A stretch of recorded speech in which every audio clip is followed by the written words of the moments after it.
여러분 반갑습니다. 고구마 같이 답답 애매모호한 답변 말고 사이다처럼 뻥. 시원하게 대답해드리겠습니다. 자, 5월에는 참 많은 행사들이 있습니다. 가족의 달이라고 하죠. 그래서 5월 어린이날, 어버이날, 특히 5월 8일은 조금 특별한 날입니다. 아시나요?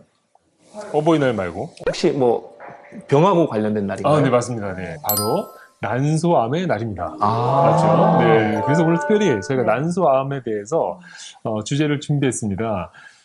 이게 여성암 중에서 그 발병률이 이렇게 높지는 않아요. 그래서 유방암, 전통적 유방암이 많은데 난소암이 많지는 않은데 문제는 사망률이 좀 사망률이 여성암 중에서 1위. 한번 걸리면은 이제 상당히 예후가 좋지 않은 그런 암 중에 하나가 바로 난소암. 그래서 많은 분들이 이게 걱정을 많이 하셔서 오늘 난소암에 대해서 좀 시원하게 얘기를 해드리도록 하겠습니다.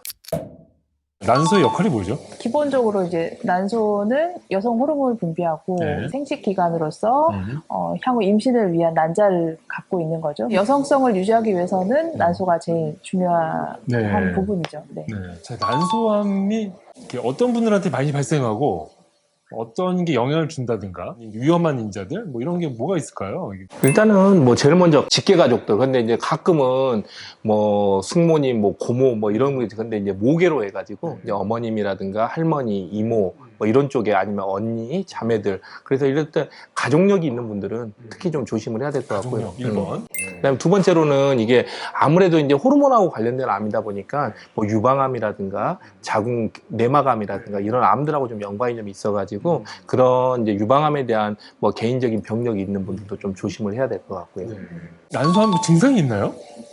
증상이 없죠. 난소암은 이제 진행이 되고 나서 그 난소암으로 인해서 부수적으로 생기는 뭐 복수라던가 뭐 이런 증상으로 인해서 이제 배가 불러오면 이제 그때 이제 느끼게 되는 거고 난소암이 초기에 생겼을 때는 별로 느끼는 증상은 거의 없으시죠. 그 췌장암하고 좀 비슷하네요. 췌장암도 예후가 상당히 안 좋고 발견 나중에 되면 이미 이제 퍼진 상태고. 그렇죠. 그러니까 이제 애우가 안 좋은 암들이 보통 두 가지 특징이 있는데요. 하나는 매우 빨리 자라는 암들. 그러니까 젊은 나이에 생겨서 빨리 자라는 암들이 악성도가 높아가지고 이제 대부분 육종암이라든가 이런 암들이 애우가 안 좋은 쪽에 속하고 두 번째로는 이제 조기 발견이 어려운 암들, 췌장암이라든가 난소암 같은 경우가 이제 후자 쪽에 속해가지고 이제 조기 발견이 어려운 암에 속하는데요.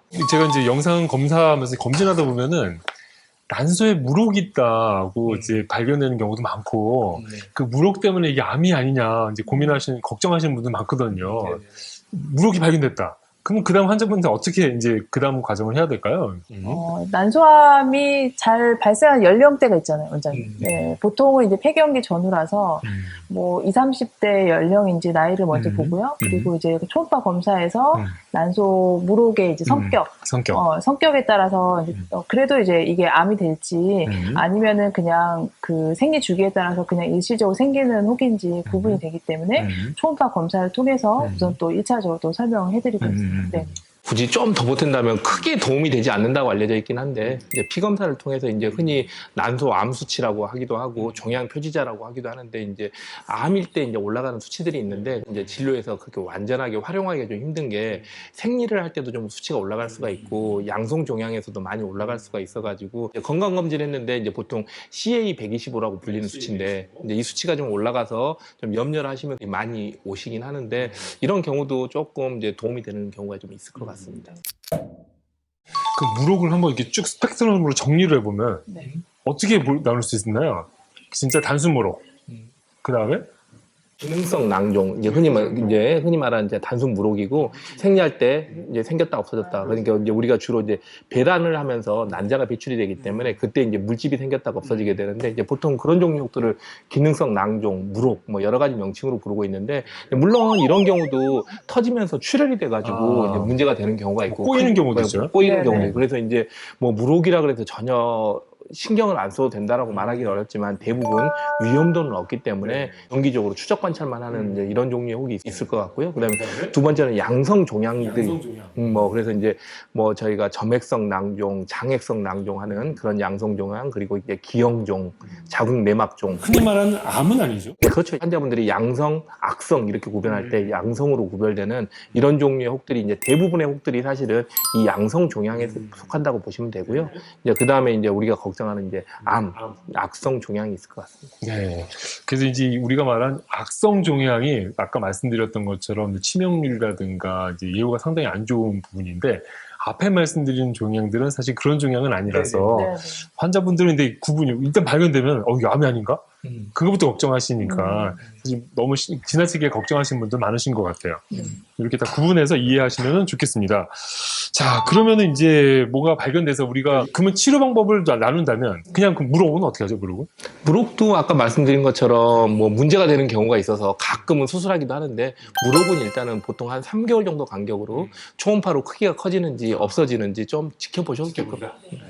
그러면 이제 이거 일단 종양이다. 그럼 어떻게 치료를 하면 좋을까요? 우리 난소 박사님. 우선 뭐 양성인 경우에는 이제 수술적으로 제거를 해줘야 되고요. 악성인 경우도 마찬가지 수술하는데 이제 수술 범위가 달라지는 거죠. 양성인 경우에는 무록만 제거하시면 되고 네. 악성이 의심될 때는 정밀 검사를 하시고 이제 대부분은 이제 난소를 모두 절제하는 수술을 받게 되죠. 네. 그러면은 자궁은 어떻게 하나요? 자궁도 난소암일 경우에는 같이 같이. 다 대부분은 제거를 하시죠. 난소암이 생기는 나이대가 40대 후반에서 50대 그 정도쯤에서 많이 생기기 때문에 더 이상 출산이라든가 이런 것들이 문제가 되지 않아서 대부분은 이제 재발이라든가 이런 걸 우려해서 자궁을 같이 제거하게 되는데 아주 드물게 20대, 30대 초반에 이제 암이 발생되시는 환자분들도 꽤 있거든요. 그래서 이런 경우라면은 이제 환자분들하고 여러 가지 상황에 대해서 잘 설명을 드리고 이제 자궁을 좀 보존하기도 하고 그렇습니다. 그래서 이게 참 어려운 질병이기도 하지만 또 조기에 발견하면은 아주 예후가 상당히 좋죠. 조기에 발견하면은 네. 딱 떼내면은 더 이상 이제 문제가 되지 않기 때문에 그래서 더욱더 조기 검진과 그 정밀 검사 그리고 지속적인 관심을 갖고 이제 추적 검사하는 거 네네. 이렇게 하면은 이제 정확히 구분해서 이제 빨리 치료해야 될 시점을 잡을 수 있게 되는 것 같습니다.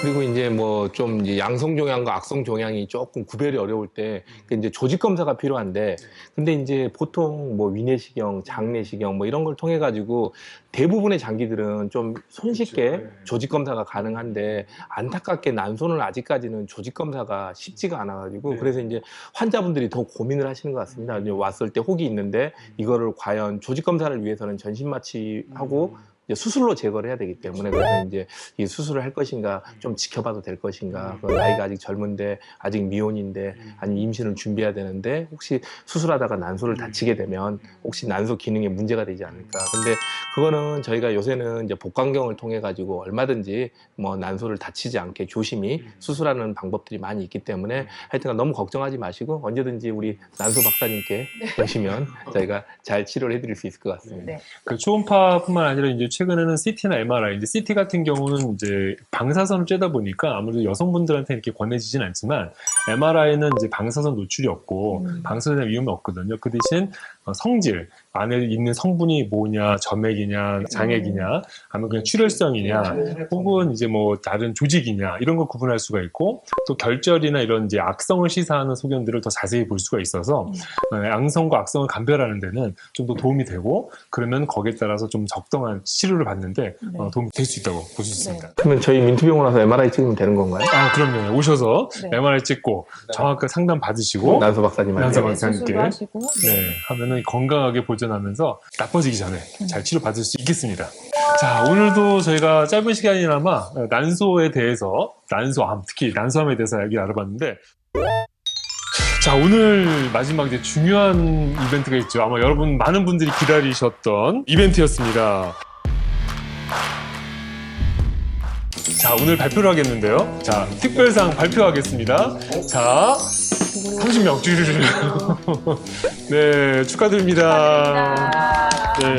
자, 그 다음에. 저는 2등상을 발표하도록 하겠습니다. 2등상 수상하신 분은 짠! 그 다음에 1등상. 네. 1등상 선물이 뭐죠? 선물이 있는데. 오, 다이슨 드라이기. 짠!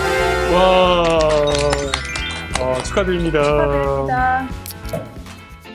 자, 앞으로도 저희 민트병원 TV가 특히 사이다 방송 여러분들에게 더 유익한 방송 만들기 위해서 노력하도록 하겠습니다. 다음 영상에서 네. 뵙겠습니다. 네, 감사합니다. 감사합니다.